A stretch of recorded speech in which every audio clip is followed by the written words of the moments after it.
peak summer hotness here in southeastern Ontario. In the world, actually. Everyone is just baking, apparently. Well, we're here. We're working in the cool of the morning at 4 a.m. This is a show about jewelry, why we wear it, why it matters, how it's made, and what it means. I'm Alex D, and I turn cannabis into gold. I make mind-blowing jewelry in gold, silver, and platinum from cannabis plants here in Canada for stage, screen, for people who want to rock crazy jewelry. I'm the Cannabis Goldsmith.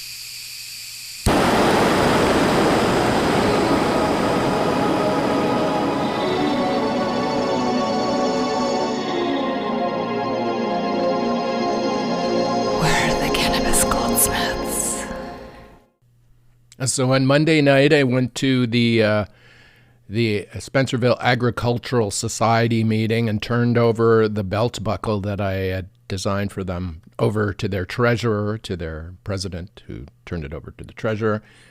I had the opportunity to show it around the meeting, a huge meeting, like, I don't know, 40 people, 30, 50, I don't know, massive committee meeting.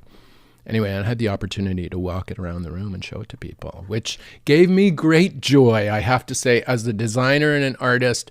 To show your work to an appreciative crowd is a good thing. Look, it doesn't happen very often, so we have to take it in, right? We have to suck it up and enjoy it and bask in its glory while we do that. But hold on, the work was really good. So, and I'm proud of the work. So the work is excellent. This is an amazing piece of jewelry. It's just fantastic. Somebody's going to win it at this fair, at this raffle. And it'll raise money for their children's programs.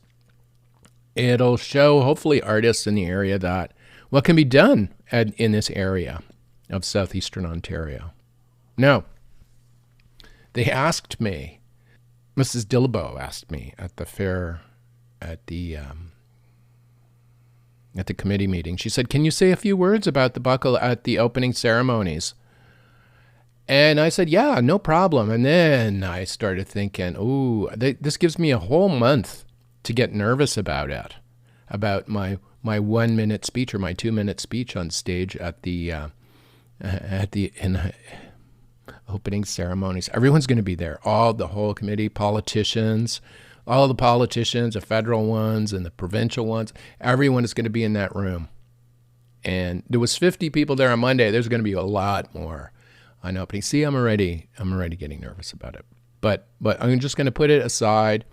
I already know what I'm going to say. I'm going to say that there's a huge art scene in southeastern Ontario. I'm not going to give away my speech because that would be no. It's going to be a surprise when I speak. But I'm going to give you the gist of it now. First off, I'm going to say that there's an enormous art scene in southeastern Ontario. We have a monthly arts magazine in print that has been here for 3 years now. The only new art magazine launched in North America in the last 3 years is our magazine, the Fish Wrapper magazine, our local magazine. Now, that is indicative of something. It's indicative that artists live here, that artists are producing work here. Whether they're recognized by the big museums and galleries or whatever, who cares, really? Because we're producing the art here. We're producing it. A magazine has sprung up. You know? Why? Why? Because the Spencerville Fair, that's why. Because people are entering art contests. They're doing their finger paintings as children and entering them in competitions at the Spencerville Fair. They're creating crafts for our mini craft shows as they get older. Some of them don't just forget about it, move on in life, but they still bring that art component with them into everything they do. Now, this is what my speech is going to be about. The art in everything we do here in southeastern Ontario. Oh, and I'm going to describe the buckle too, briefly. But basically to say, buy raffle tickets for it at the fair, because that's where you're going to get them. So anyway, I've got the speech figured out. But this whole process of building this one project, like if you're an artist, you know this. If you work on a big piece or you work on a painting that you've put so much into and then you complete it and then it's done and it's either sold or gifted or hung on a wall somewhere and it's out of your studio, there is a sense of closure and a sense of relief and perhaps, a sense of joy that you've actually turned an idea into something. That's what art is about, really, the making of it. The making of anything is about that, really, but art in particular. So anyway, I learned so much in this gap. And there's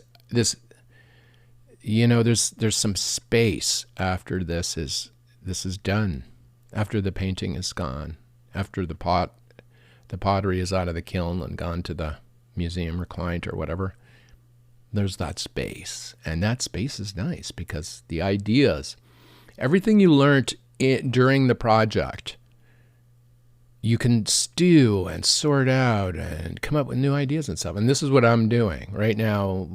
As a result of this single project, I've learned so much. I mean, I really have learned so much. I had to do so much research into belt buckles. I went so deep into it. I know everything about them now. I know everything about them pretty much that there is to know. And I'm wanting to learn more about them. We can make them, and we make incredible buckles. We're going to take them to the next level. I'm already thinking maybe next year I should go to the Stampede with Master Goldsmith Ed, and we'll go on a reconnaissance mission to Alberta to see how we can bring a little bit of southeastern Ontario master buckle making to Stampede. Taking design to another level, taking the buckles in a different direction.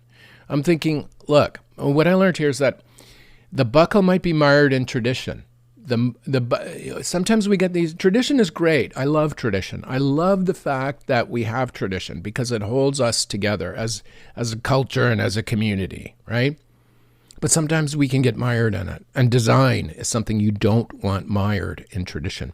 You want to honor the source. You want to honor the tradition.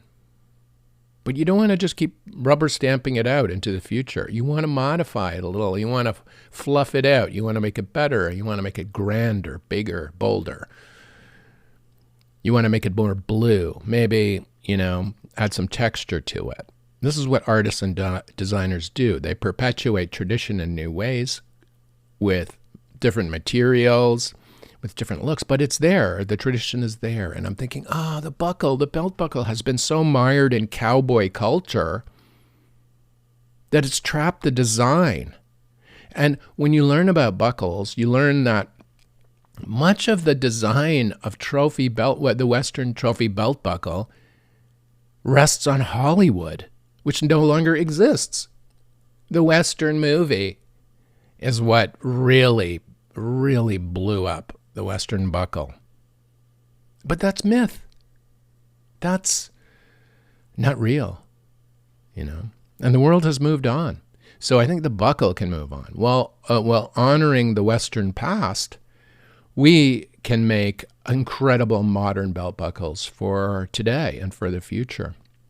And so that's what we've done with the Spencerville Fair 170th anniversary trophy buckle, and that's what we can do for the Calgary Stampede buckles.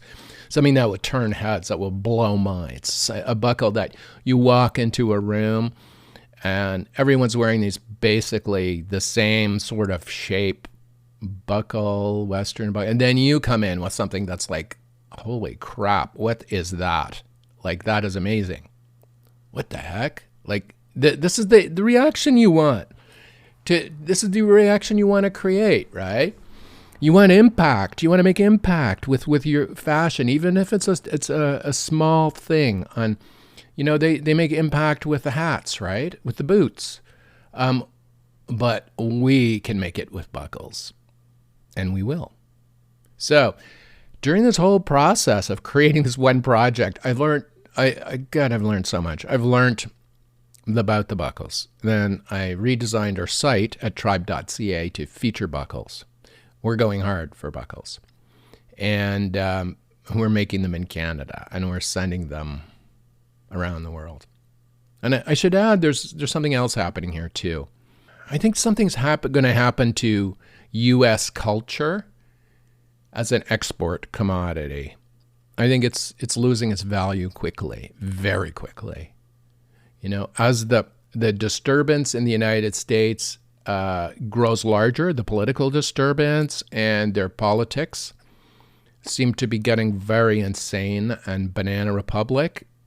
As that goes on, people are reevaluating whether they need, people around the world, like us here in Canada for sure, but in Europe too. Everyone's looking, and in Asia, we're all looking at these cultural properties the United States has been selling the world for forever, you know, since movies began. And how it was all American flags flying, we're the best, we're number one, blah, blah, blah. It's all baloney. It's all rubbish. It's all myth. And people around the world are starting to realize this as they're being targeted by the American government. Like, why is anyone going to want American products anymore? Cultural products in particular. Like, why? Like, cultural products, American cultural products were attractive at one point. Look, Elvis, right? Mickey Mouse. Yeah, you know, Universal Studios, the Statue. Oh, no, not the Statue of Liberty. That's French. But like the whole cultural thing, like the apple pie, the California girl, all this is it's evaporating. And people are so focused on the politics, they're not seeing the huge cultural shift that's happening in the world. People have lost credibility in the Americans. And as a result, they have no credibility with any kind of art, symbolic, or cultural products anymore. And granted, they're producing some TV shows still. Apple's producing them, or whoever. Paramount, or whoever these companies are. But generally speaking, the products don't have the impact they did when they're in a pre-internet time. So they've lost their clout. America has lost its clout, culturally speaking, because Hollywood doesn't exist anymore, and it's just become this political first kind of place. Now, this leaves the rest of the world in a kind of a vacuum for cultural products. And that's where we're stepping in. I'm stepping into that space. I'm saying, okay, if somebody in Europe has the choice between buying an American Western sterling silver buckle and a Canadian one, at this point, they're going to choose to buy the Canadian sterling silver buckle. That's what I'm thinking, you know? Because the American one comes with so much baggage. An enormous amount of political, toxic baggage. And it's growing more every day. So, but that's not only me here in Canada, jewelry designer, CEO of Tribe. This is like every single creative person in the world is looking at the United States now thinking, why did we ever buy that crap from them? So everyone's looking at ways to improve their own products and design them for new markets outside the United States because the U.S. markets have closed off fundamentally. Now, there's going to be some big shifts happening as the rest of the world. Basically, we're waking up. We're waking up to the fact that it's not the right way to look at this to think, oh, we have to stand up for ourselves now. No, we've been awoken, and not in a woke sense. We've awoken from a slumber where well, hold on a second. It's that kind of moment. Well, wait a second. Like, you were saying that no, that's not right. Now they've lost all their credibility. I started noticing it myself. I lost faith in people who I trusted, like media people who I trusted in the United States. I don't trust them anymore because they have no clue what they're saying. They're basically describing the collapse of their country. They're describing it. They're not doing anything to stop it. They're just describing it. They're standing on the sidewalk with their smartphone photographing the destruction of their own country. You know? They're no different than the person standing at the Taylor Swift concert holding up their phone and experiencing it through their phone. They're no different than that.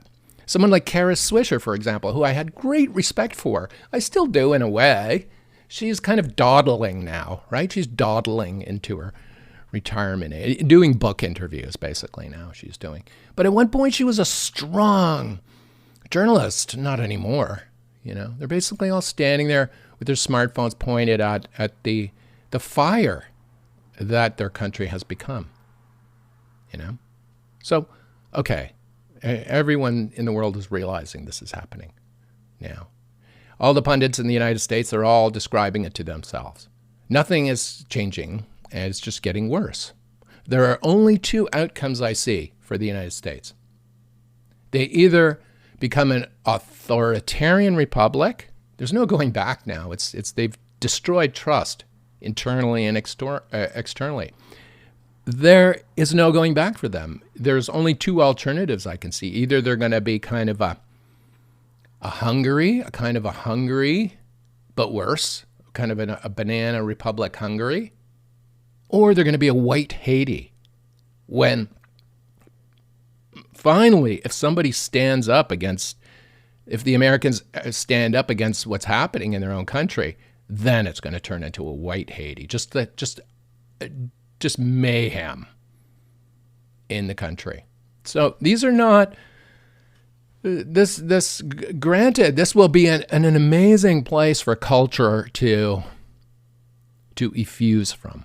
This kind of trauma, cultural trauma, generates art, music, stuff. But we can do it with less violence, I think.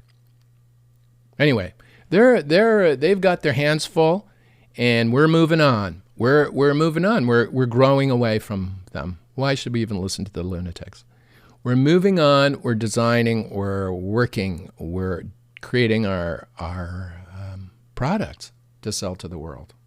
So during this whole process, I thought, there's a global shift happening economically around the world. People have less faith in America and thus in their products and services. New services are going to start. People are going to say, oh, credit card processing? Why are we trusting the Americans with this? We need to, Canada is in a good position for this, where we can become the world's credit card processor. We could sell that service to the world. Why? You don't have a choice now. You can use the American credit card processing companies or the Canadian ones or the Swiss ones. I mean, the Swiss, they're there now. They're like thinking, what the hell happened to us? We were just sitting here in the mountains, picking Edelweiss and putting them in between book pages. And then suddenly we get like a 35% tariff slapped on us for no reason. And they're tariffing gold now. They're like, they have no idea what's going on. You know what they should do? I'm going to should them here. They should set up an international payment processing company. They should just take the payment processing away from the United States. Put it in Switzerland. I mean, people trust it. Switzerland. Look. There, the brand is like, would you trust the payment processing in Switzerland? Yes, because they're Switzerland. That's why. Their trains run on time and always have. Now, man, there's so much opportunity floating around the world now that America is essentially not in the picture. They've pulled themselves out of the picture. So we have the full world ahead of us to work with. This is going to be exciting. That's the way I look at it. Look, if somebody is hitting themselves in the face with a hammer repeatedly, and you tell them to stop doing this, you're hurting yourself, and they're not doing it, they just keep hammering themselves in the face, and what are you going to do? Like, really?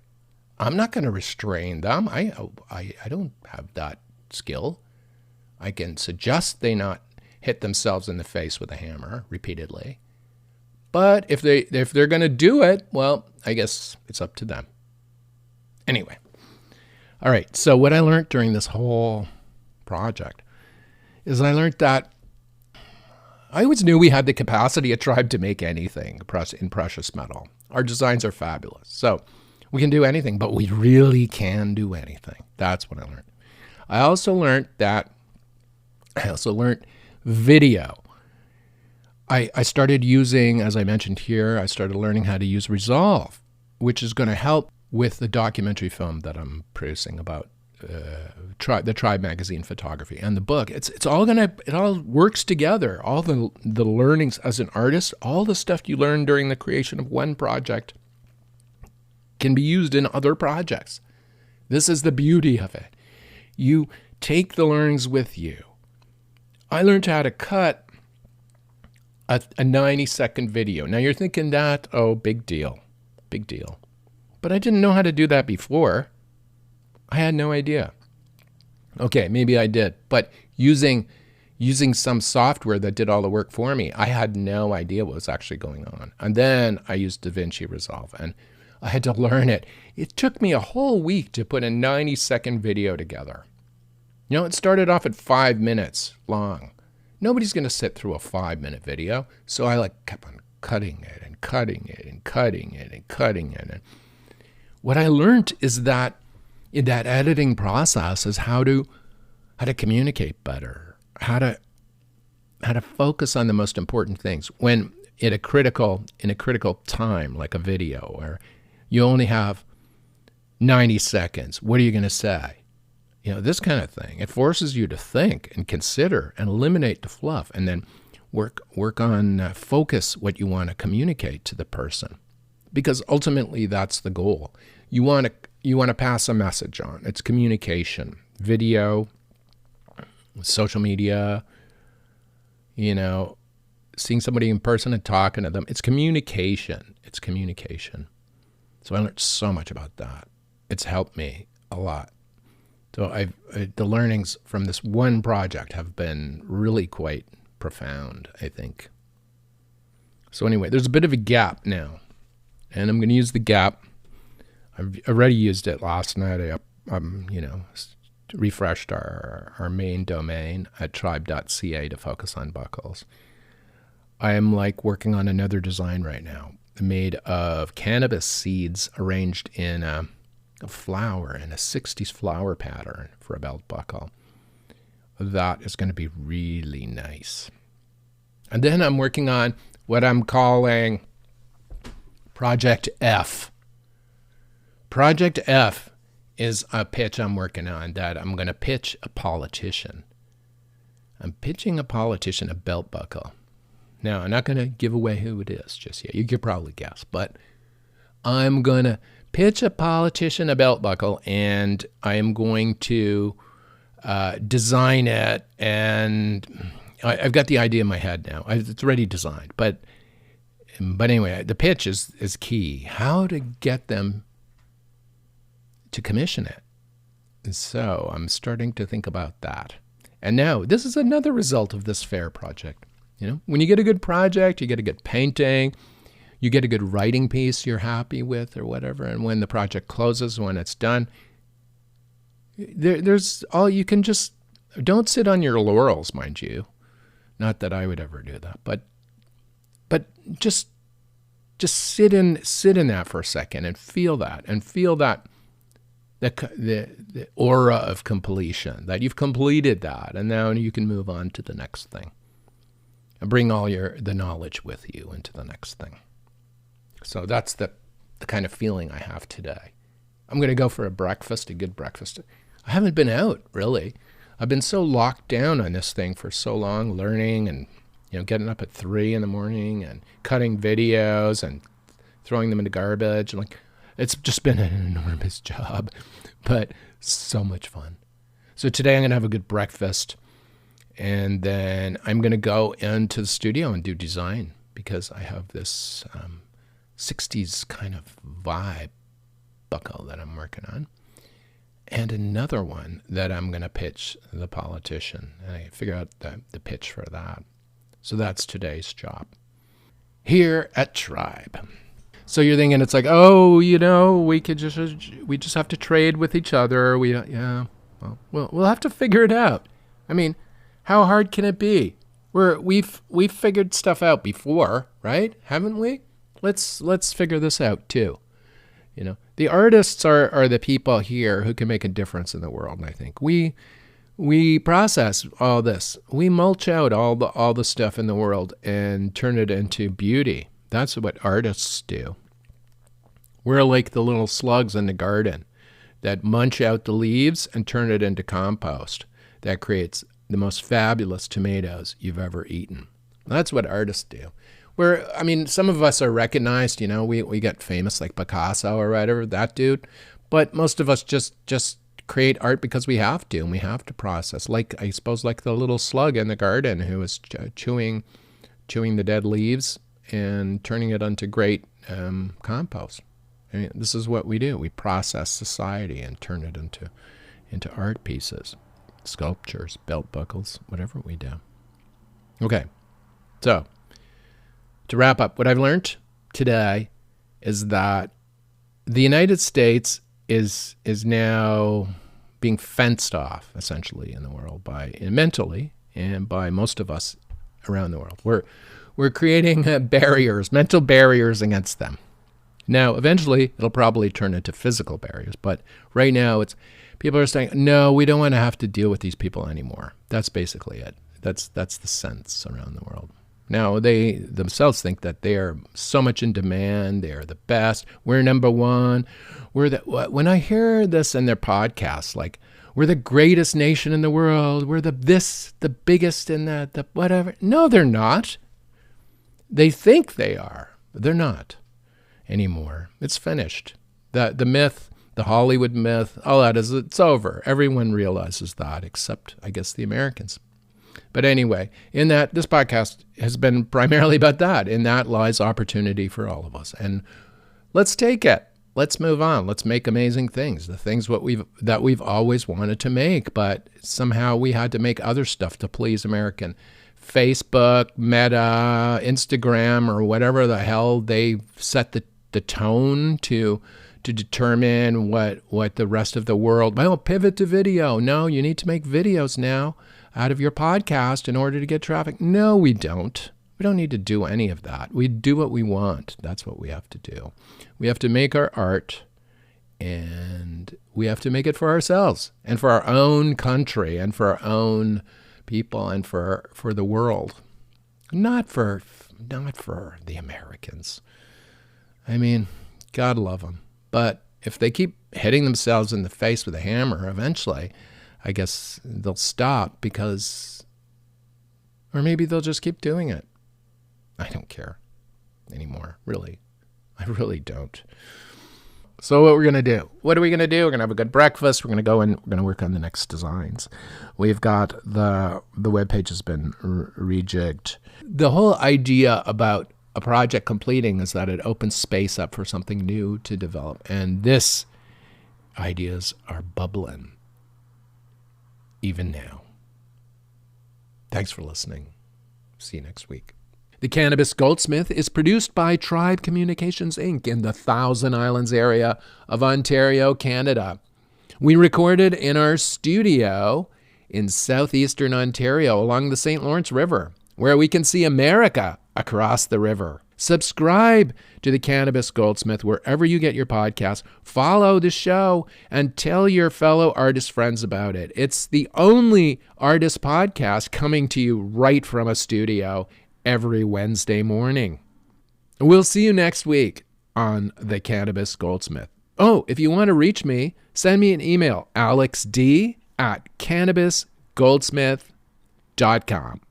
Thanks for listening.